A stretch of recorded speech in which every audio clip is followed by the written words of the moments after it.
Press both the Window and X keys together and release. This pulls up the menu. Go to Disk Management, not Disk Manager. Search for the USB drive you wish to recover space from.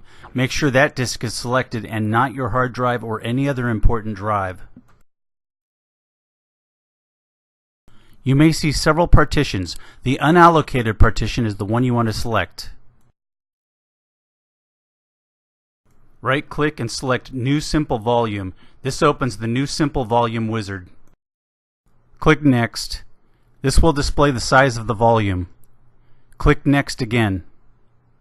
Here you can assign a different drive letter if you want. Click Next and choose the file system you want. I'm keeping mine the same as the other volume on the drive, which is NTFS.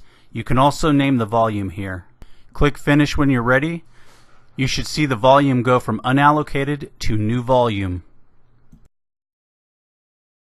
If you just want to wipe whatever's on your USB drive and start fresh, delete all the volumes on the drive and then right-click on the unallocated space and go through the same steps as shown here.